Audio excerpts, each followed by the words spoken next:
Setelah itu kita berjanji, tadi pagi, esok hari atau lusa nanti, Garuda bukan burung perkutut, sang saka bukan sandang pembalut. Dan coba kau dengarkan, Pancasila itu bukanlah rumus kode buntut yang hanya berisi harapan, yang hanya berisi hayalan.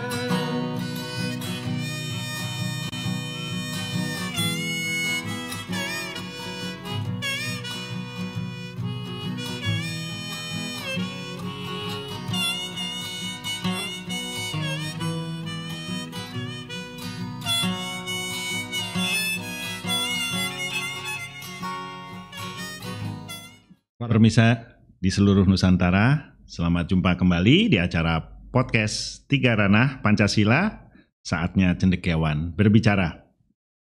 Yang diselenggarakan oleh Aliansi Kebangsaan yang bekerja sama dengan Yayasan Suluh Nusantara Bakti dan FKPPI. Jadi pada intinya podcast ini merupakan penajaman dari FGD-FGD yang dilakukan oleh Aliansi Kebangsaan sekaligus sebagai sosialisasi Tiga Ranah Pancasila. Bagi yang ingin tahu secara detail Tiga Ranah, dapat melihat episode pertama dari kami. Kali ini untuk kedua kalinya kita akan mengambil judul Peran Agama bagi Pemajuan Peradaban Bangsa dengan paradigma Pancasila.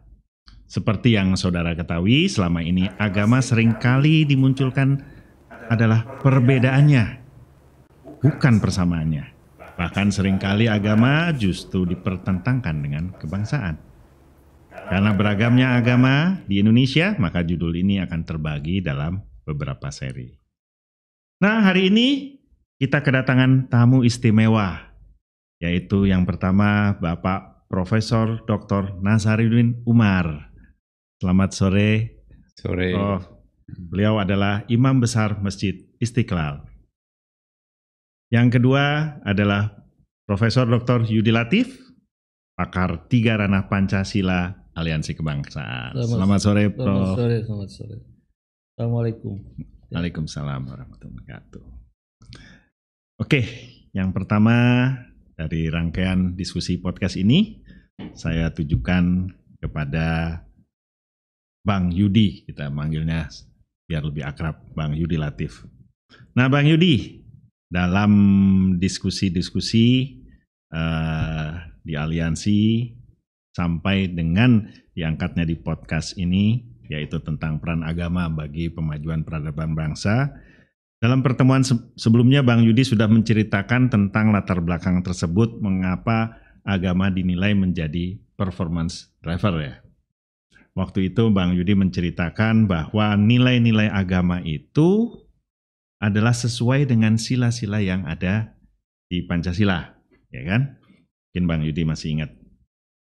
Nah, sekarang Bang Yudi, saya mungkin ingin lebih memperdalam lagi sedikit. Saat ini seringkali dipermasalahkan agama dipertentangan di kebangsaan. Saya jadi penasaran ingin tahu bagaimana sebenarnya dulu sewaktu kita ini belum merdeka. Nah, bagaimana kondisi agama dan kebangsaan itu sampai kita bisa merdeka? Mungkin ini banyak pemirsa yang ingin tahu.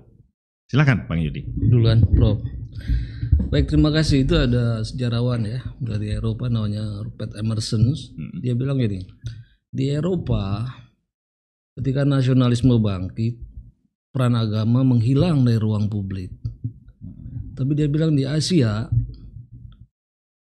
antara lain juga di Indonesia, ketika nasionalisme bangkit, peran agama juga bangkit. Bahkan dia bilang agama memainkan peran besar sebagai sumbu utama daripada gerakan-gerakan nasionalisme itu. Dan kita tahu memang pada masa ketika asosiasi-asosiasi kelompok-kelompok masyarakat sipil yang terbuka belum terbentuk, itu kan wahana di mana masyarakat itu bertemu, bergaul, merumuskan rancangan hidup. Itunya kan di komunitas-komunitas agama, di sekitar masjid, sekitar madrasah, dan pesantren kan gitu. Sehingga ketika kolonialisme datang, pusat-pusat perlawanan terhadap kolonialisme itu justru diinisiasi, diorganisasi dan dikobarkan oleh rantai-rantai keagamaan ini. Lihat aja sepanjang perlawanan terhadap kolonialisme abad 17, 18 itu dikobarkan oleh komunitas-komunitas agama gitu. Nah, oleh karena itu, karena agama memainkan peran penting di dalam membentuk negara merdeka, agama juga menjadi nyawa penting bagi pembentukan bangsa ini gitu. Nah, dan kesadaran ini penting karena ada juga usaha-usaha untuk selalu memperhadapkan antara keagamaan dan kebangsaan, sehingga tahun 44 itu ada sirkular Masyumi ya, semacam surat edaran dari Masyumi. Masyumi sebelum jadi partai ya tahun 44. Dia bilang gini, akibat tipu daya kolonial muncul anggapan di kalangan masyarakat seolah-olah kita ini hanya boleh memilih salah satu, tidak boleh memilih kedua-duanya, yaitu memilih apakah aku seorang Islami atau aku seorang nasionalis. Padahal dia bilang di Al-Quran itu all we are Muslim and all we are patriot. Semua kita itu Muslim dan semua kita ini adalah patriot gitu. Ya, jadi di Indonesia ini kan beda dengan sejarah Eropa. Kalau di Eropa jalan menuju kebangsaan itu lewat proses sekularisme. Pemisahan antara komunitas agama di satu sisi di bawah ecclesiastical structure, struktur pemerintahan, tapi negara ruang publik kan di bawah otoritas sekuler gitu. Jadi jalan menuju kebangsaannya itu memang lewat peminggiran peran publik agama gitu. Kalau di kita enggak, jalan menuju kebangsaan kita itu tidak lewat proses sekularisme tapi lewat proses pengadaban istilahnya, sivilisasi komunitas-komunitas agama supaya siap memasuki pergaulan kebangsaan yang majemuk gitu. Jadi tidak lewat pemisahan agama dan negara atau bangsa, tapi bagaimana komunitas-komunitas agama itu selain jadi umat yang baik, tapi juga bisa menempatkan dirinya sebagai bagian dari masyarakat kebangsaan. Nah, dengan begitu seperti kalau pakai slogannya Surya Panata kalau dalam Imam Katolik, dia bilang kita bisa jadi Katolik 100% dan bisa jadi Indonesia Pancasila 100%. Nah, tadi saya kira sirkular Masyumi juga sudah mengatakan gitu. Semua kita adalah Muslim dan semua kita adalah patriot. Kurang lebih begitulah. Oke. Terima kasih, Bang Yudi. Nah, sekarang kepada Prof. Nasaruddin. Saya tadi belum mengucapkan salam. Assalamualaikum, Prof. Waalaikumsalam. Assalamualaikum juga kepada para pemirsa ya. Nah, Prof, kebetulan kita yang hadir di sini semua adalah penganut agama Islam. Nah, ini kan banyak anggapan dalam pendidikan kita, itu di sekolah, baik di sekolah-sekolah, atau juga di majelis dakwah, para guru agama ataupun para dai itu senantiasa lebih fokus mengajarkan pada etika berperilaku. Nah, kemudian ini untuk apa? Untuk mengejar pahala dan sebaliknya menghindari dosa demi kehidupan kelak di akhirat. Nah, padahal sejarah perjuangan kemerdekaan kita menunjukkan lebih dari itu. Kita masih ingat ketika peristiwa 10 November ada fatwa yang dikeluarkan oleh Kiai Hasyim Asy'ari, resolusi jihad. Nah, ketika itulah rasa dari seluruh umat Islam itu untuk memperjuangkan, mempertahankan kemerdekaan di Indonesia. Nah, bukankah kalau etos perjuangan seperti itu ditujukan untuk membangun peradaban bangsa kita ini akan menjadi kita lebih besar juga? Nah, bagaimana menurut Prof kita bisa membangkitkan etos ini ke depannya agar Indonesia Emas 2045 itu tercapai? Silakan, Prof. Iya, jadi kalau saya sih melihat ada missing link ya antara Islam awal dan Islam yang dikembangkan sekarang ini. Kita ini ada jumping kurikulum kita itu quote and quote itu memompakan spirit fikih terhadap masyarakat kita kan. Padahal fikih itu kan cabang. Lihatlah Islam ketika pertama kali Tuhan turunkan Quran itu kan, yang paling pertama dibangun itu adalah akidah kan. Ayat-ayat yang turun di Mekah itu disebut dengan ayat-ayat tauhid. Ya kan? Enggak kita kenal ada fikih di dalam masyarakat Mekah pada waktu itu. Jadi pangkalan pendaratan dulu dibangun, baru landing syariahnya di Madinah. Nah giliran kita di Indonesia belajar Islam itu bukan dari akar naik ke batang ke ranting, tapi ini dari ujung. Pucuk itu turun ke bawah. Jadi fikih yang menghakimi akidah. Mestinya kan akidah yang menghakimi fikih. Jadi kita anak-anak didik kita itu dipompakan Islam itu adalah fikih itu. Padahal Islam itu adalah mulai dari basicnya itu tauhidnya itu kan. Nah, secara teori sebetulnya kalau kita lihat pernyataan Anda tadi ya, bahwa kita bicara tentang pahala, tentang perilaku ya. Max Weber juga pernah mengatakan bahwa nggak mungkin bisa kita merubah satu sistem perilaku ya tanpa merubah sistem etika. Tidak mungkin bisa merubah sistem etika tanpa merubah sistem teologi dalam suatu masyarakat itu. Jadi memang harus berakar dari sistem teologi itu sendiri. Nah kita ini kan langsung mainnya di tingkat perilaku. Padahal perilaku itu kan adalah efek, perilaku itu adalah akibat. Dapur spiritualnya itu sebetulnya adalah akidah itu ya, the substance sesungguhnya itu adalah di pondasinya itu di akidah ini. Nah jadi saya kira apa yang kita lihat sekarang ini ya, masyarakat kita itu terlalu menyorot pola perilaku aktual masyarakatnya. Tapi kita tidak diajak untuk memikirkan mengapa pola perilaku itu terjadi. Nah saya kira kita lihat juga secara jujur, mulai dari tidak iya, atau mulai dari SD, bahkan mulai dari TK. Anak kita itu yang paling pertama diajarkan itu, baca basmalah, itu tidak salah, nggak salah ya.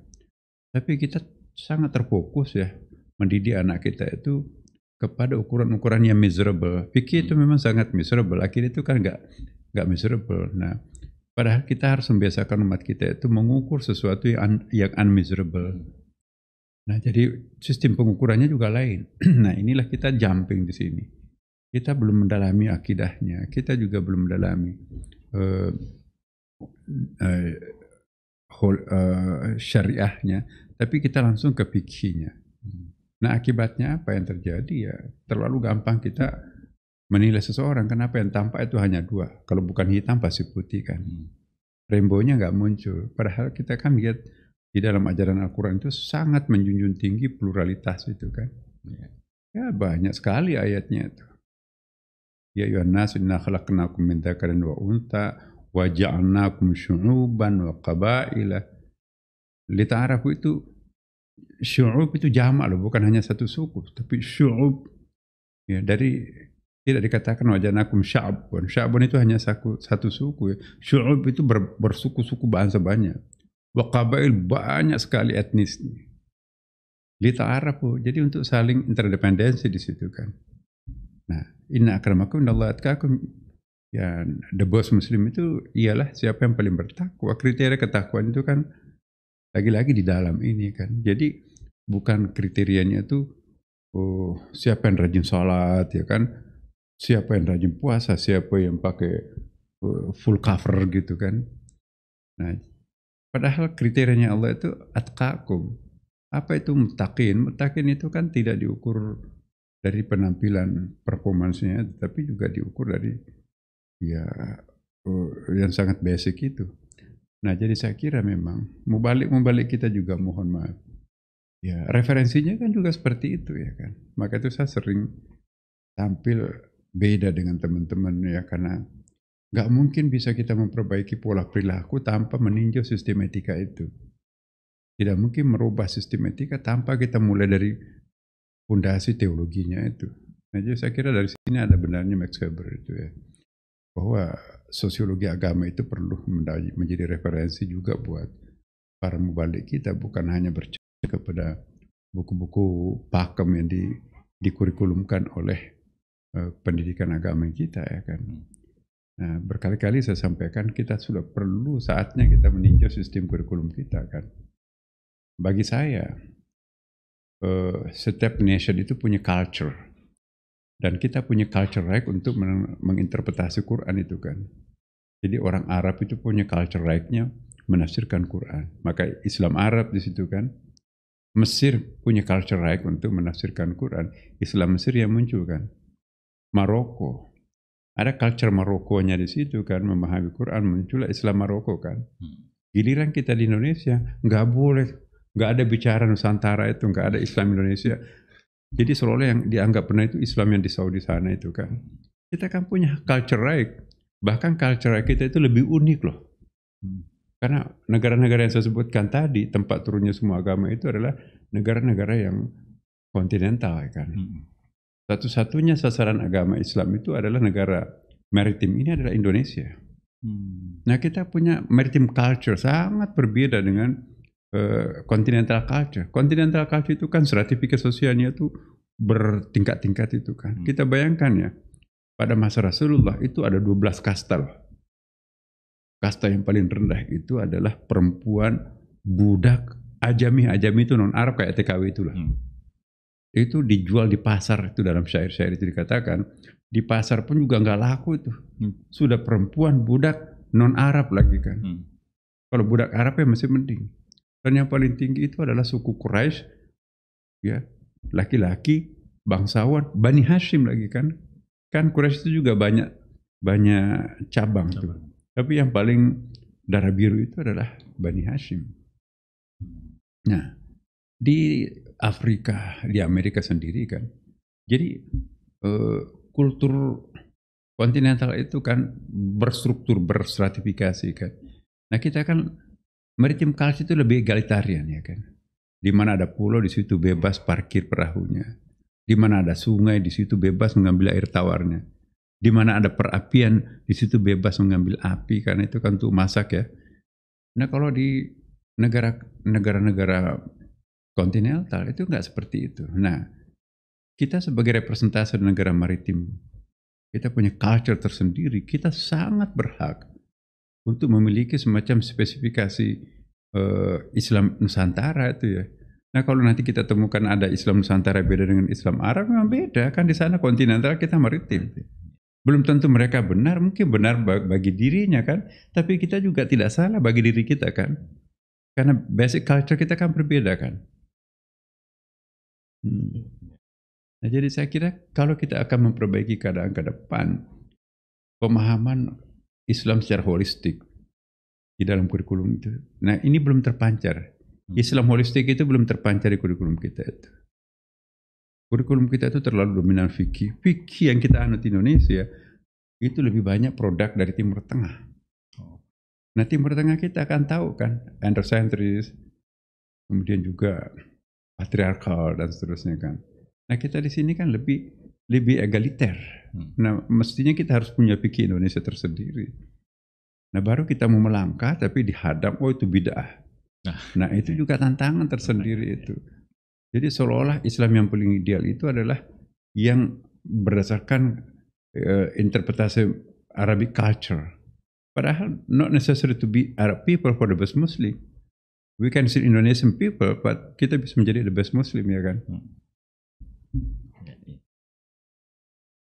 Oke, menarik sekali Prof penjelasannya ini. Jadi saya ingin lanjut nih. Jadi menurut Prof ya, ada 2 pertanyaan nih. Sebenarnya apa inti ajaran agama Islam untuk manusia di dunia, dan kemudian bagaimana seharusnya pengamalan dalam kehidupan sosial budaya masyarakat yang berbineka di Indonesia ini, yang berbagai macam agama, suku, ras, golongan, dan lagi apakah mungkin seperti Piagam Madinah itu bisa dijadikan contoh buat di Indonesia? Silakan Prof. Iya, saya kira first of all itu kita harus tahu what is the real meaning of Islam. Nah, menarik apa yang disampaikan Syekh Hussein Nasruddin. Islam is the Islam and an Islam. lain the Islam and an Islam, ya kan. The Islam itu universal. Mulai Nabi Adam sampai Nabi Muhammad itu membawa agama di Islam. Tapi khusus untuk dibawa oleh Nabi Muhammad itu membawa agama an Islam. Yang partikularnya itu kan. Tapi kebetulan partikular dan universalnya itu tumpang tindih. Nah, kita nggak bisa membedakan what is the difference between the Islam and Islam. Nah, di sini persoalannya. Jadi memang harus ada keterlibatan intelektual dalam memahamkan Islam. Dalam bahasa Arab itu ada nakir, ada ma'rifah kan. Di sana al-Islam beda dengan Islam, ya kan. Islam itu sendiri kan dari akar kata salimah. Salimah itu artinya pasrah, tunduk, ya kan. Damai gitu. Nah, kenapa disebut Islam? Dalam ilmu sharaf itu kan ada sulati, ada rubai, ada khumasi, ada sudasi, ya kan. Nah, kenapa Allah memilih nama Islam dari rubainya kan? Bukan nama sulatinya. Kenapa tidak disebut inna dina indallah as-salam? Dari sulati, kata jadian asalnya kan 3 huruf itu, sim, lam, mim.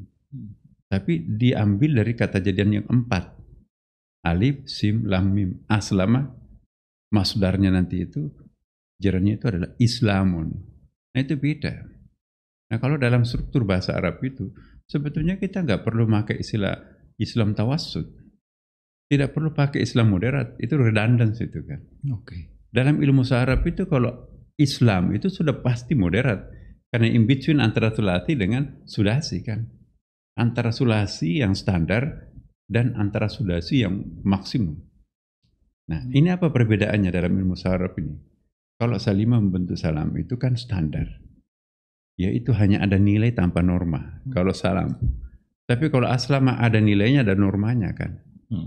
Nah, nanti pertanyaan apa perbedaan nilai dan norma? Saya kira sudah dipahami semuanya kan. Common sense itu. Nah, inna dina indallah al-Islam. Tuhan tidak mengatakan inna dina indallah as-salam. Kan itu very standard. Ya, hanya ada nilainya, ya, value-nya tanpa normnya. Nah, Islam tidak seperti itu karena kan ada action-nya kan. Tapi Tuhan juga tidak mengatakan yang maksimumnya. Inna dina indallah al-istislam. Very maksimum. Kenapa? Kita bukan malaikat. Kalau istislam itu nggak boleh ada sedikit pun salah. Nah, sementara kan kita punya kelemahan. Makhlul khata' wa nisyan, ya kan. Maka itu penamaan Islam itu adalah Islam, bukan istislam, bukan juga assalam. Kalau assalam itu cenderung liberal. Kalau istislam itu pasti radikal. Nah, ada ingin merubah Islam ini, merubah menjadi Islam, menjadi istislam. Itu kelompok radikal, itu sepertinya ingin memaksa kita ini beragama istislam. Nggak boleh ada cacatnya sedikit. Tapi kelompok quote-unquote liberal itu juga kita akan dipindahkan dari agama Islam menjadi agama salam. Jadi agama pokoknya gampang diatur-atur lah. Jadi kita meninggalkan prinsip. Nah, bagi saya ya, penamaan inna dina indallah al-Islam itu sangat bijaksana Tuhan itu. Tidak memaksakan kita untuk beragama istislam karena kita manusia biasa kan. Tapi kita juga nggak boleh yang sesembrono-sembronya itu kan, agama salam ya, human relation only, tidak ada hablum minallahnya. Kita kan punya kewajiban, ada wajib. Nah, kalau hanya values-nya ada hanya salamnya itu nggak ada kewajiban. Nah, kita kan ada kewajiban, ada haram, ada. Nah, itulah agama tuh. Nah, jadi saya pikir hati-hati menggunakan Islam moderat atau Islam tawassut. Dalam bahasa Arab itu Islam tawassut itu nggak populer tuh. Islam tawassut itu populernya di Indonesia tuh. Oh. Nah, karena kalau orang ya bisa sih dalam ilmu balaga ya. Ilmu balaga itu ada namanya muqayyad, stressing point kalau bahasa Inggris itu ya. Penekanan gitu ya. Boleh lah, tapi jarang. Kalau sudah Islam itu pasti moderat. Kalau assalam itu bisa ke liberal. Istislam itu bisa radikal. Islam itu paling moderat. Jadi istilahnya saja sudah sangat moderat. Oke. Lanjut lagi, nggak apa-apa ya Prof. Oke. Nah, menurut Prof ya, bagaimana seharusnya pengamalannya agama Islam ini dalam kehidupan berbangsa dan bernegara Indonesia yang berideologi Pancasila. Dan juga bagaimana kenyataan hasilnya menurut pengamatan Prof. Misalnya di bidang ekonomi, politik, ataupun bidang keamanan. Menurut pengamatan Prof bagaimana? Dan kalaupun ada kesenjangan, itu bagaimana menurut Prof? Mungkin saya lanjutkan dulu pengertian Islam tadi ya. Oke, silakan. Karena Islam itu kan ada definisinya. Ya. Nah, pemahaman saya, segala sesuatu yang tidak bertentangan dengan substansi ajaran Islam, itu adalah Islam. Itu garis bawahnya, itu bold itu. Segala sesuatu yang tidak bertentangan dengan Islam yang diatur dalam ajaran dasarnya Islam itu, maka itu adalah Islam. Maka itu dalam hadis itu disebutkan, innama bu'ittu liutami memakarim al-akhlak. Aku itu diutus untuk menyempurnakan. Bukan diminta untuk mulai dari nol, titik nol, enggak ada. Bu'ittu liutami aku diutus untuk menyempurnakan. Jadi menyempurnakan itu kan mengakomodir yang sudah ada yang positif. Al-muhabadatul qadimus salih wal akhdhu bil jadid asla, itu motonya NU itu kan, melestarikan yang nilai-nilai lama yang masih relevan, mengambil sesuatu yang lebih baik ya kan. Nah itulah sesungguhnya itu maksudnya hadis itu tadi ya. Jadi semua Islam, al-Islam di Islam itu adalah dari Allah. Jadi semua nabi itu adalah Islam. Coba kita lihat dalam Al-Quran. Nasrani pun juga mengklaim dirinya wa ana minal muslimin, wa nahnu minal muslimin. Ya. Tapi di situ di situ kan, bukan Ya, jadi kita mungkin masyarakat kita ya, kalau kita yang sedikit paham bahasa Inggris ya, a book itu buku biasa kan. The book itu kitab suci. Jadi ada perbedaan antara dan the. Nah kalau bahasa Arabnya ada nakirah, ada ma'rifah kan. Nah saya kira maknanya hampir sama. Nah persoalannya kalau kita hanya membaca terjemahan, nggak muncul itu kan. Jadi Islam itu seperti apa gitu. Jadi Islam itu adalah sangat universal. Ya, bukan harus mulai dari nol. Jadi ada sesuatu yang continuity ya dari Nabi sebelum kita kan ada ayatnya. Ya ayyuhalladzina amanu kutiba alaikumusiyam kama kutiba alal ladzina min qablikum. Haji itu kan mulai dari Nabi Adam sampai sekarang kan. Jadi elang pitang itu kita bisa tarik, itu ada itu. Nah kalau ada yang ingin mendefinisikan Islam pokoknya harus berbeda dengan totality, harus berbeda dengan Nasrani, berbeda dengan Yahudi, seolah-olah Taurat Injil itu bukan kitab suci, itu merusak akidahnya orang itu kan. Seolah-olah yang Nabi Isa itu bukan nabinya Islam, ya Nabi Musa itu bukan nabinya Islam, Taurat itu bukan kitab suci, itu justru yang sesat itu. Karena bertentangan dengan Quran kan. Amantu billahi wa malaikatihi wa kutubihi, jamak kan wa kutubihi. Tuhan tidak mengatakan wa kitabi, kalau kitabihi itu hanya Quran. Kutubihi semua kitab suci sebelumnya kan. Nah, jadi la nufarriqu baina ahadin min rusuli, aku tidak membeda-bedakan antara satu nabi dengan nabi yang lain. Nah, kita kan seolah-olah nabi yang benar itu Nabi Muhammad. Agama yang benar adalah Islam. Ya. Nasrani, Yahudi, Tuhan juga nurunkan kan. Nah, apakah kita harus membuldozer semuanya? Jangan kamu hadir, harus Islam 100%. Itu satu pengorbanan budaya, peradaban, dan doktrin yang sangat luar biasa. Apa yang sudah ada, yang tidak bertentangan dengan doktrin yang dibawa oleh Al-Quran, itu terima kan. Maka itu Nabi kan utlubul ilma walau bisin, tuntutlah ilmu itu sampai ke tanah Cina loh. Nggak ada agama Islam di Cina. Mengirim ekspedisi ke Eropa, nggak ada Islam di Eropa. Jadi ada hadisnya kan, al-hikmatu dalatul mu'min fahaitu wajadaha fa haqqu biha. Hikmah kebenaran itu ada di mana-mana, ambillah, kan itu milik Islam yang tercecer ya kan. Luar biasa akomodatifnya Nabi itu. Dan itulah Islam sebetulnya. Jadi kalau kita mempertentangkan semuanya harus tampil beda, justru itu bukan Islam. Islam itu adalah ajaran universal. Ya. Nah, jadi kita jangan memonopoli surga, enggak lah. Orang Nasrani juga punya surga kok, surga kita sama. semua nabi kan itu muslim, semua pengikut setianya juga muslim, dan semua mereka itu masuk surga sama dengan kita kan. Jadi jangan monopoli kalau seolah-olah umat Islam hanya yang punya surga, agama lain enggak. Itu bertentangan dengan Quran. Nabi-nabi semuanya apa kafir? Nabinya Allah kok. Pengikut setianya yang tunduk kepadanya itu apa itu kafir? Dijamin kok masuk surga mereka itu kan. Nah jadi ini persoalan sendiri. Boleh kita eksklusif mencintai agama kita, tapi tidak mesti harus menyerang agama lain. Ya ini harus ada kearifan. Nah itu tadi karena produk fikih, maka hitam putih yang muncul kan. Saya kira itu. Oke, terima kasih Prof. Sekarang ke Bang Yudi nih. Tadi luar biasa penjelasan, menyejukkan. Ya, menyejukkan bagi kita semua nih.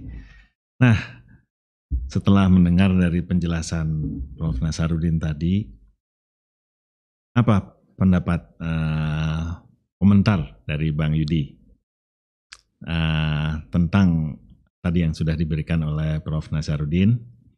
Nah, kemudian kita juga tahu kan ya sebenarnya kalau kita kaitkan dengan kebangsaan ya, sikap kebangsaan itu kan berhubungan dengan mengangkat derajat kita ya, manusia.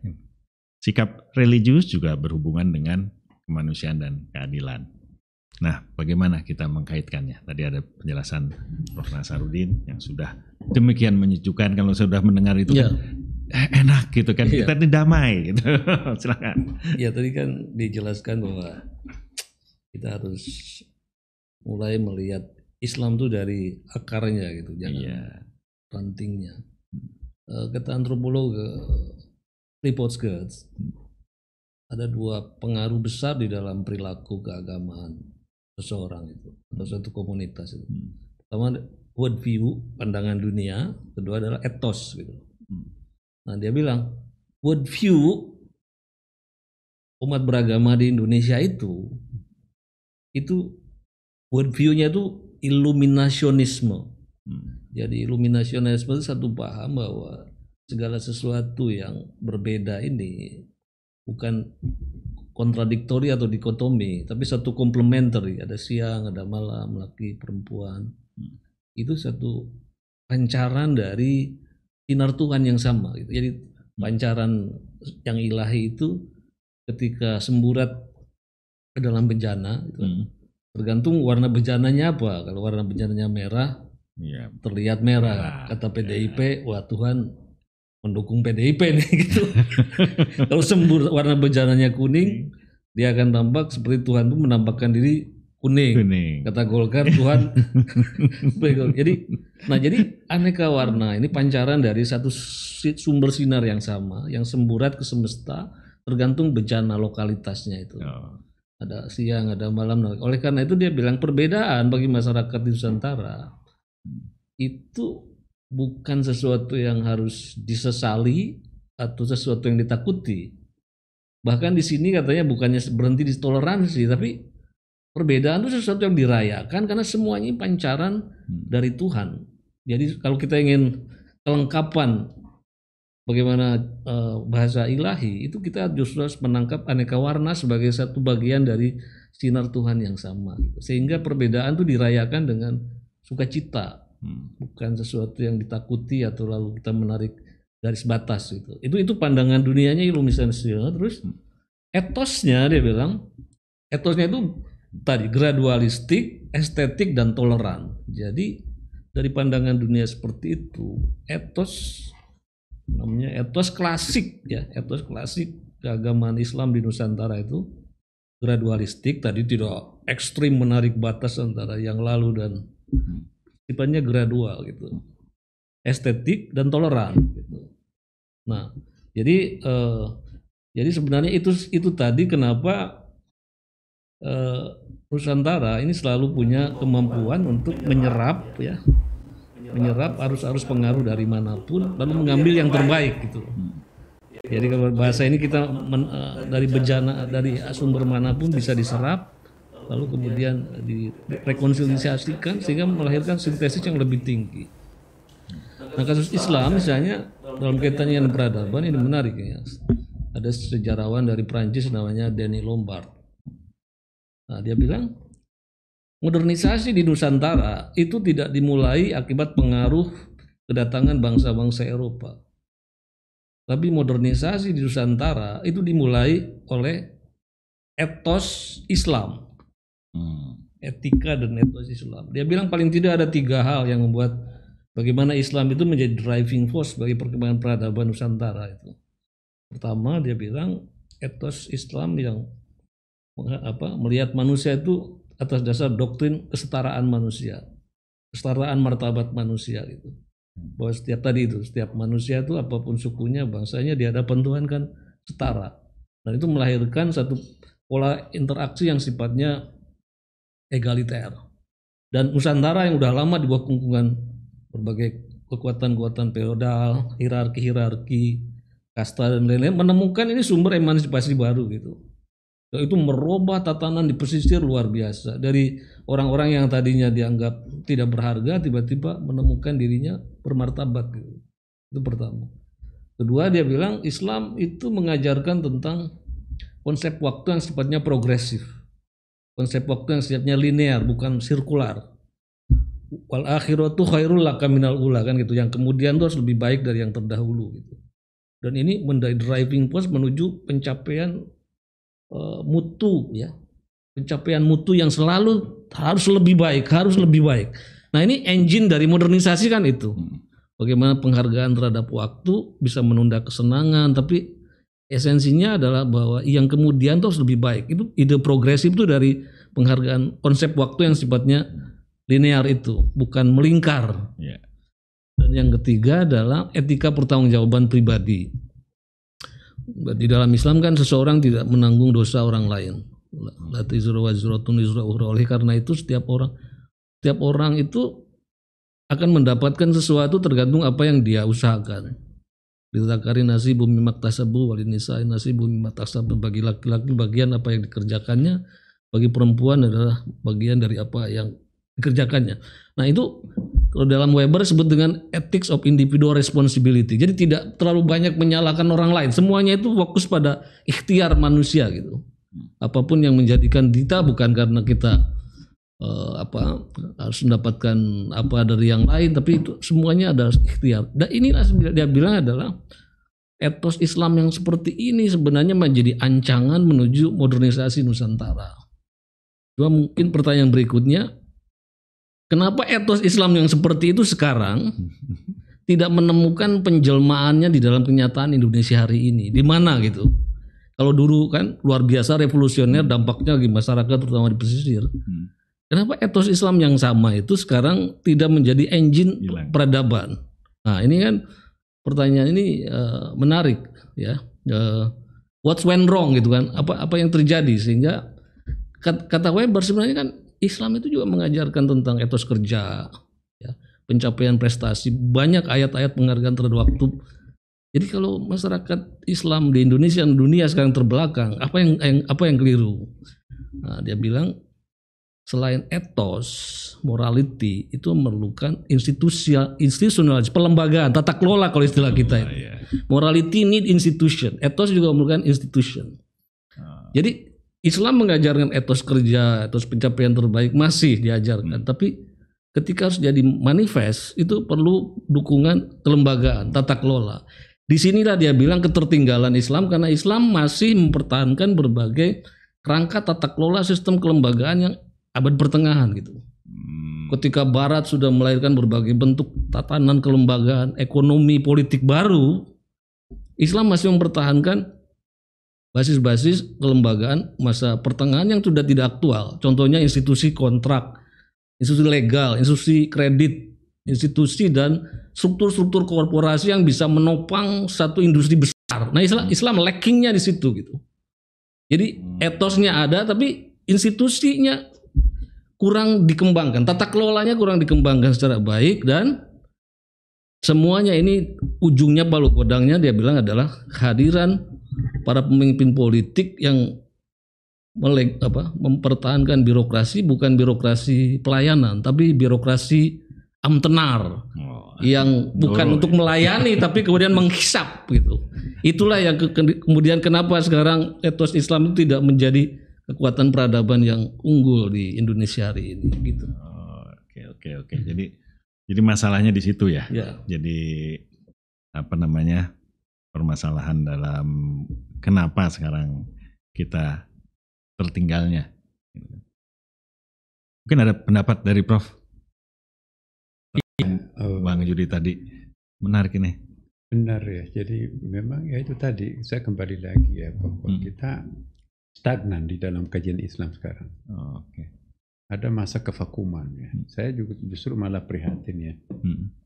Dulu Islam di zamannya Cak Nur, Gus Dur, masih ada Pak Quraisy, Pak Kiai Api, ya kan. Kita merasakan ada semacam dinamika yang sangat intens ya. Bang Imad ya.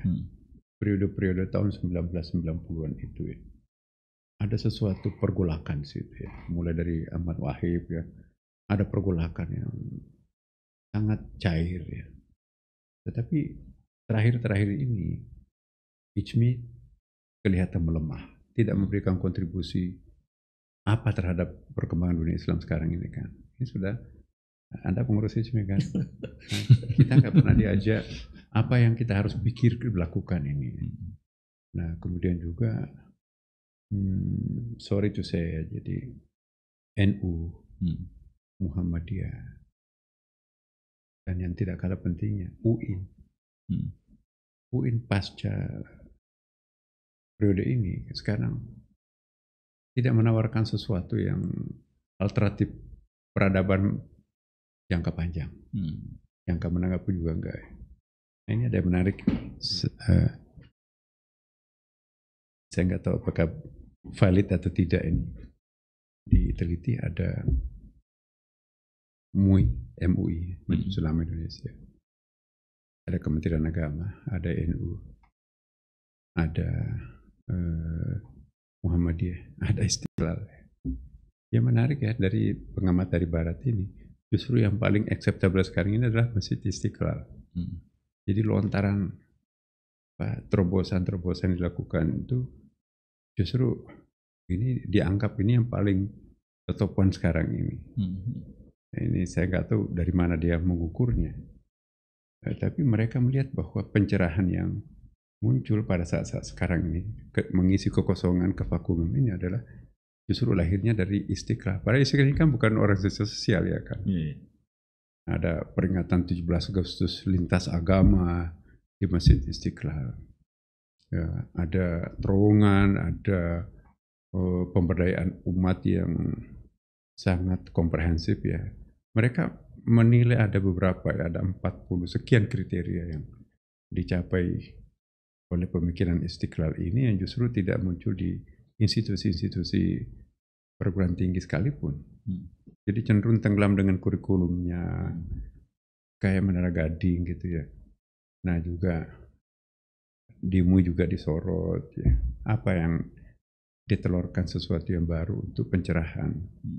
Nah, bahkan yang menarik adalah justru Muhammadiyah dan NU ya cenderung mempertahankan status quo-nya ya. Apa yang dilakukan untuk progresivitas keumatan ke depan ini justru tidak muncul. Pemerintah pun juga tidak menawarkan. Kementerian Agama misalnya disorot.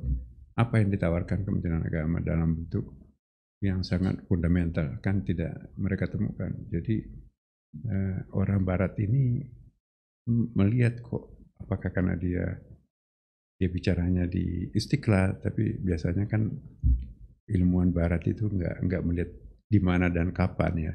Dia lebih terpaku kepada objektivitasnya kan. Nah, kembali kepada pertanyaannya tadi ya, saya mendukung ya gagasan-gagasan apa yang kita kembangkan di sini. Justru itu perlu diekspos ya kan. Banyak statement-statement yang kita sering lontarkan dan dilontarkan oleh teman-teman kita karena mungkin orangnya tidak otoritatif ya kan, nggak di-quote oleh media. Tapi kalau misalnya Gus yang ceritakan atau pejabat yang ceritakan atau populer yang ceritakan itu diangkat ya. Nah, padahal sesuatu jadi gini, Saya ingat apa Ignaz Gladden ya. Saya suka baca buku-bukunya sahabat kita itu. Ada sesuatu yang sangat populer di dalam masyarakat kita, tapi tidak valid secara intelektual. Dan sebaliknya ada yang sangat valid secara intelektual, tapi kok nggak populer dalam masyarakat, nggak laku. Sebetulnya itu statement lama ya, fenomena lama bukan hanya di Indonesia, tapi di mana-mana. Tapi poin itu menjadi mengkristal sekarang ini. Jadi ada pemikiran valid secara intelektual. Ya, disertasi kita yang bagus-bagus itu, kok kenapa nggak dijadikan pemerintah sebagai alat kebijakan? Nggak sah kalau bukan hasil litbangnya itu sendiri. Padahal litbangnya itu kan by project ya kan. Nah, jadi disertasi yang begitu bagusnya di kampus-kampus itu useless. Siapa yang baca disertasi? Dicetak pun juga nggak ada pembelinya. Siapa yang mau beli buku di depan sekarang ini? Yang bukunya yang laris itu buku-buku saku, buku-buku populer. Jadi ini satu fenomena kemunduran kualitas intelektual kita ini. Ketika masyarakat akademik itu sudah lebih rajin membaca buku-buku populer daripada buku-buku advance ya kan. Keluhan penerbit, saya terlibat di penerbit. Ya buku yang paling susah terjual itu adalah disertasi. Tapi yang paling gampang dijual itu bukunya tokoh-tokoh populer yang sanad keilmuannya nggak jelas dari mana kan.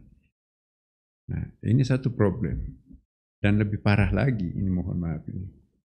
Guru agama masyarakat bangsa Indonesia ini adalah orang yang tidak jelas sanad keilmuannya.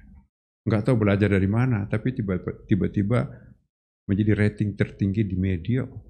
Bakat teatrikalnya bagus, bisa membuat orang ketawa terpingkal-pingkal, bisa membuat orang menangis terseduh-seduh. Wah, itu paling sekarang ini. Nah, apa jadinya umat kita kalau guru agamanya seperti ini? Tanpa merendahkan ya.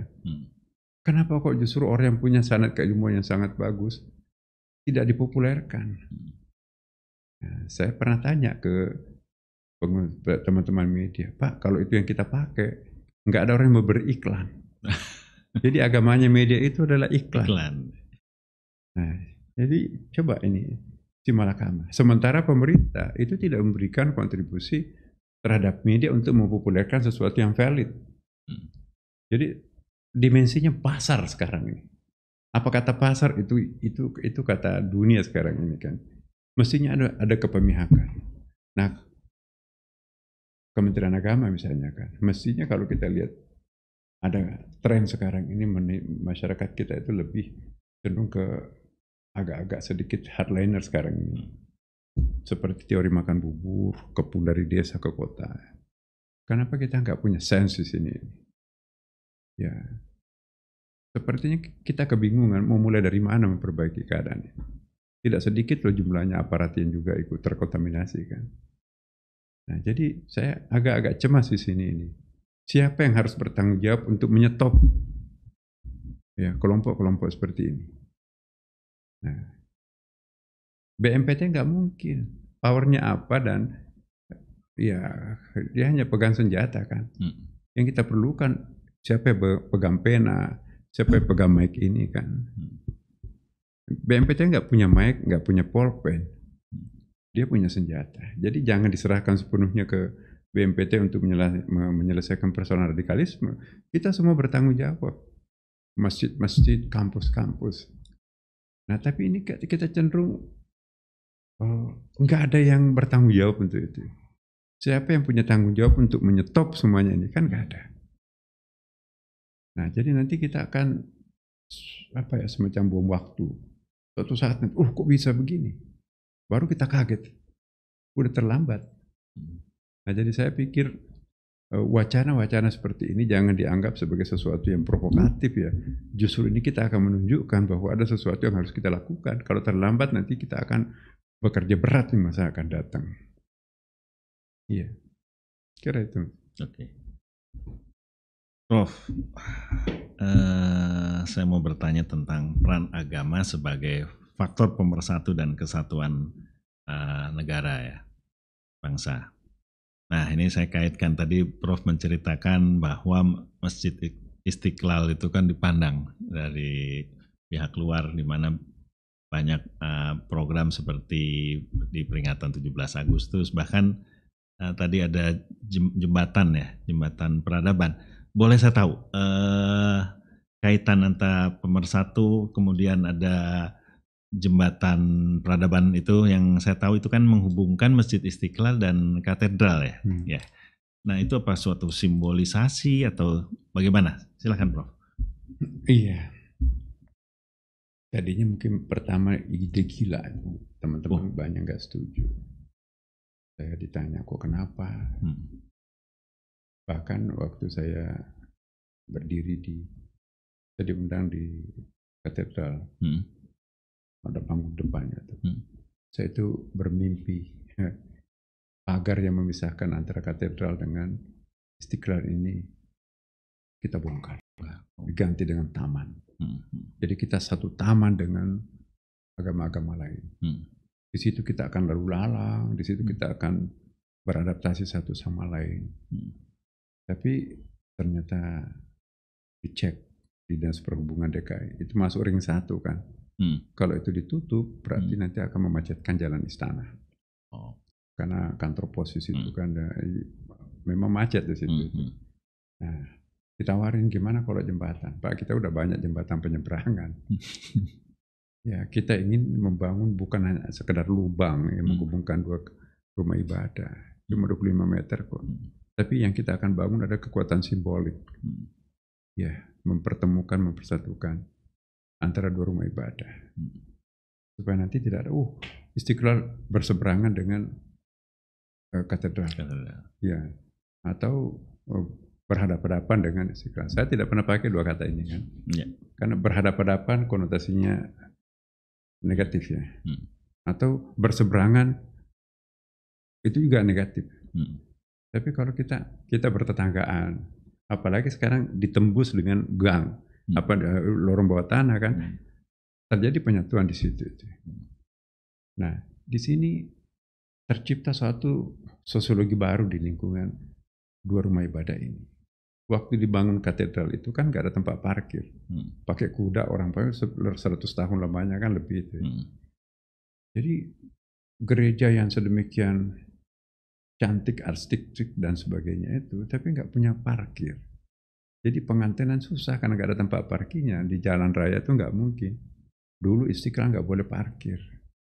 Nah, saya sekarang ini ya, coba apa masalahnya kalau teman-teman kita parkir di Istiqlal?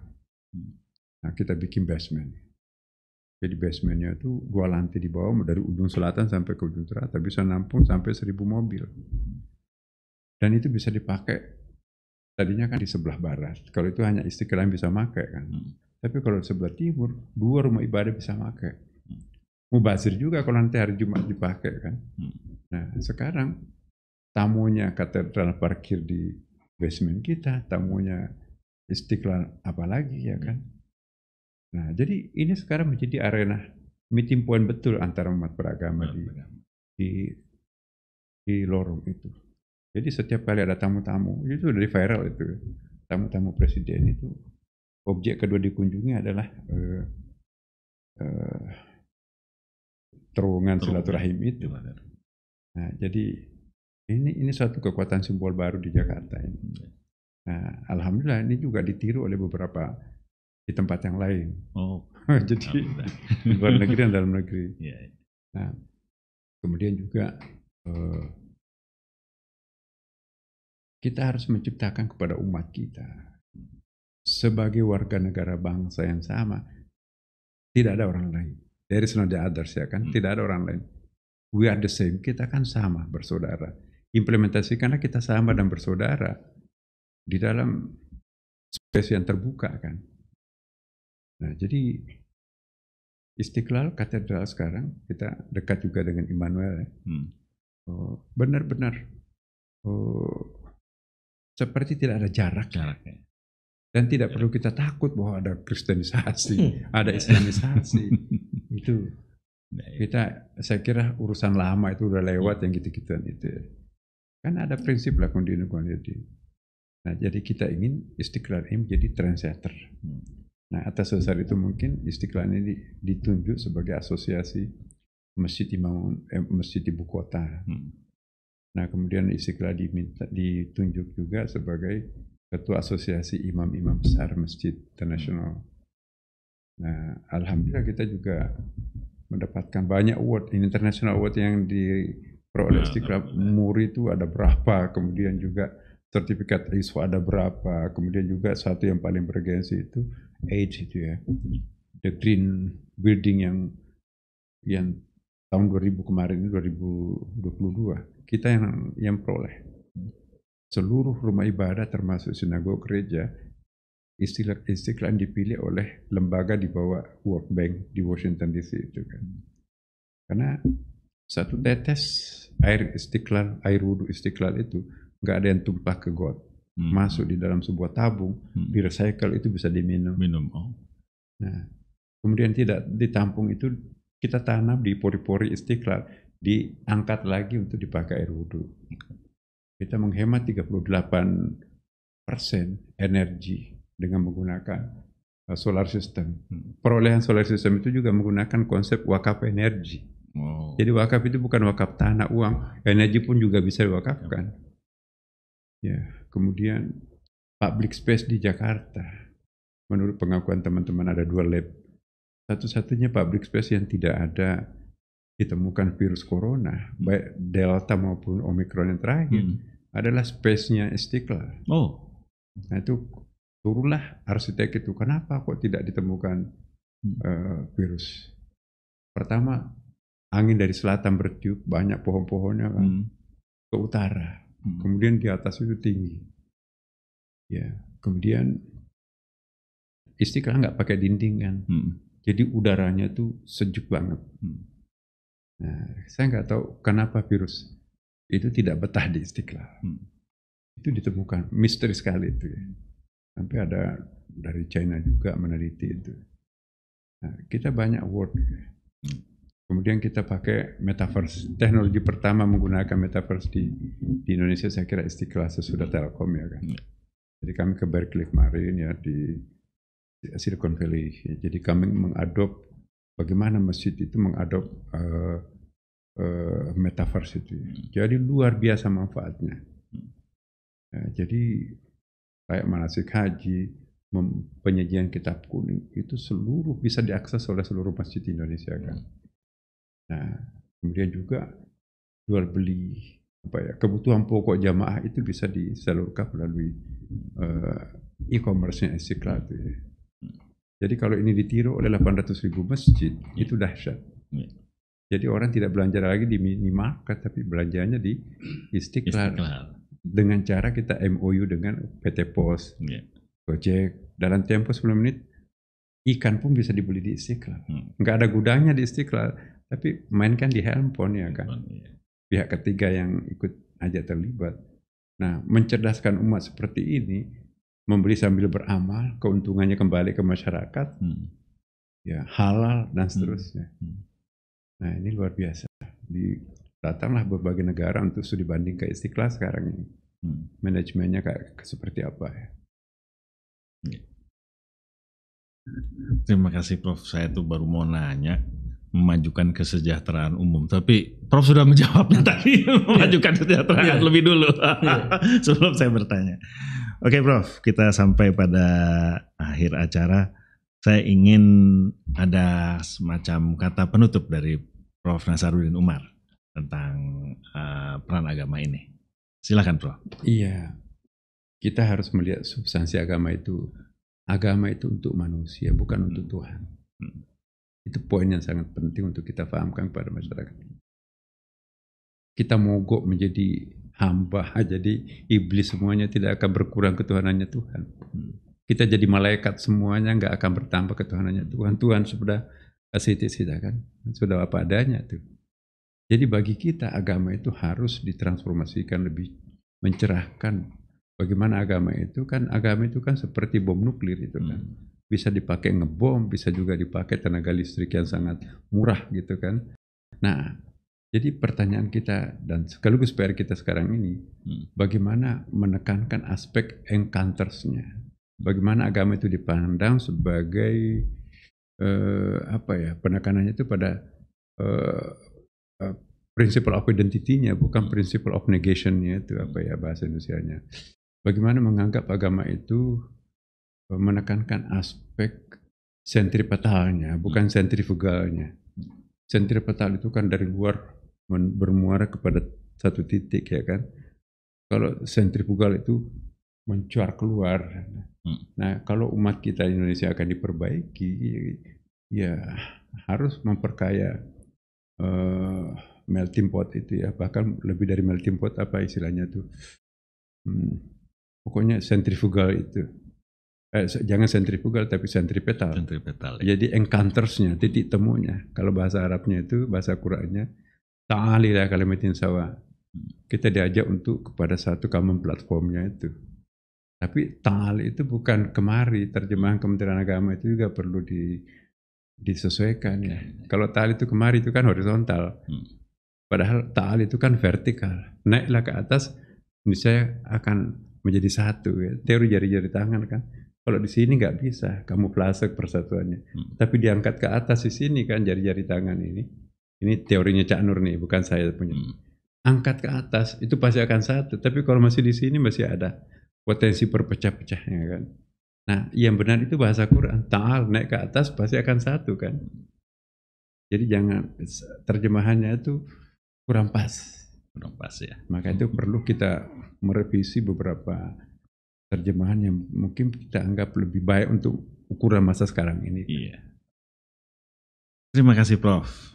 Nah sekarang Bang Yudi Latif, ini sebentar dulu, ini kata penutupnya harus berisi ini nih. Tadi Bang Yudi ini nyindir-nyindir nih, ada sinar warna merah lah, nyebut partai politik, kuning juga dan sebagainya gitu kan. Nah di dalam kata penutup Bang Yudi, saya ingin ada juga masukan, kita ini sering disebutkan politik itu mengakibatkan adanya perpecahan kan, agama lah, kebangsaan lah. Nah sekarang bisa nggak agama itu nantinya itu menyatukan agama dan kebangsaan? Gimana Bang Yudi? Ya jadi agama itu kan punya dualitas ya, memang bisa menyatukan, bisa memecah belah ya, tergantung tadi bagaimana cara kita memahami agama. Tadi yang kita diskusikan kembali kepada esensi pokok agama. Semua agama itu seruan untuk memuliakan martabat manusia kan, dan merawat alam ciptaan sebagai rumah bersama. Itu aja esensinya kan. Nah kalau itu kembali ke esensi itu, kita agama menjadi sumber maslahat, sumber titik temu. Tapi nggak cukup. Kita juga harus mengembangkan sistem tadi itu, social engineering-nya, tata kelolanya. Itu menakjubkan tadi apa yang Prof utarakan mengenai rekayasa Istiqlal. Itu contoh kontemporer bagaimana esensi agama itu diterjemahkan dalam bentuk tata kelola baru. Jadi misalnya wakaf itu institusi lama. Tapi wakaf energi itu satu kreativitas baru gitu. Nah, jadi tantangan agama, seluruh agama dan juga khususnya Islam itu kecerdikan untuk membangun sistem tata kelola baru yang bisa merespon tantangan zaman ya. Jadi selain ada basic values dan esensi pokok, kita memerlukan kreativitas mencari sumber-sumber tata kelola baru yang bisa merespon tantangan zaman. Disitulah pertaruhan masa depan kebangsaan kita dan pertaruhan umat manusia di muka bumi ini. Terima kasih. Terima kasih Bang Yudi. Jadi Prof Nasaruddin, Bang Yudi Latif, terima kasih atas kehadirannya di acara podcast Tiga Ranah ini, dan tadi menyejukkan bagi kita semua dengan penjelasannya. Semoga ini bermanfaat bagi kita semua. Pemirsa, demikianlah acara podcast kali ini yang menghadirkan Prof Nasaruddin dari Imam Besar Masjid Istiqlal dan juga pakar Tiga Ranah Pancasila kita Bang Yudi Latif. Sekian, sampai bertemu lagi di acara podcast yang berikut. Wallahu muwaffiq ila aqwamit thoriq. Wassalamualaikum warahmatullahi wabarakatuh. Waalaikumsalam.